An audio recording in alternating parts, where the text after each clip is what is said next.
सकाळचा नाश्ता कसा एक नंबर असला पाहिजे, पण त्याआधी एक ग्लास गरम पाणी मेटाबॉलिझम बूस्ट करण्यासाठी. नाश्त्यामध्ये आज आपल्याला मटकी आणि चणे एक नंबरमध्ये आपल्याला बनवायचे. त्याआधी एक ग्लास गरम पाणी घेतलाय, कांदा आणि फक्त मिरची आपल्याला फक्त एवढं लागणार आहे बघा. कढईला केलं गरम आणि वरून टाकले जिरे, थोडीशी हळद आणि त्याला कांदा आणि मिरची.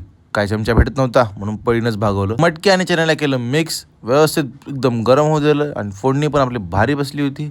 आता भारी होती फक्त खायची. मग ब्रश वगैरे करून घेऊन घेतलं खाण्यासाठी. कॉलेजचा टाईम होत होता म्हणून पटकन घेतला खाऊन. आंघोळ वगैरे करून मी झालो रेडी बघा कॉलेजसाठी.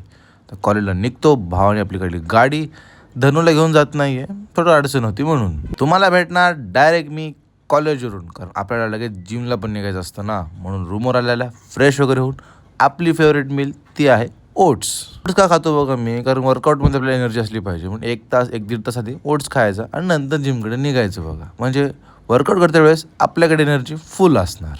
आल्याला लावले बायोमॅट्रिकला फिंगर, जय बजरंगबली म्हणून आपण घेतलं वॉर्मअपला सुरू. आज आपल्याला चेस्ट आणि ट्रायसेप्सचा वर्कआउट करायचा आहे. स्ट्रेचिंग आणि वॉर्मअप व्यवस्थित करून घेतलं आणि सुरुवात केली इन्क्लाइनपासून. एकदम ॲक्युरेट फॉर्ममध्ये आपण वर्कआउटला सुरुवात केली. आज ना चेस्टसाठी ना एक नवीन हे बार आलेला आहे, ते तुम्हाला दाखवतो. एकदम फुल ऑन पूर्ण ऑल चेस्ट कव्हर करतो बघा. हा बार हे आहे. या बारला बोलतात काय मला लक्षात नाही, पण बघा एकदम फुल ऑन ऑल चेस्ट कव्हर होते यामुळे, फ्लॅटसाठी पण आणि ऑल ओव्हर चेस्टसाठी. चेस्ट नंतर ट्रायसेपला सुरुवात केली. ट्रायसेपचा वर्कआउट घेतला करून आणि निघणार होतो, पण त्या सरांनी सांगितलं मंडेपासून तुझी चांगली ट्रेनिंग मी घेतो. म्हणलं वा बढिया आहे.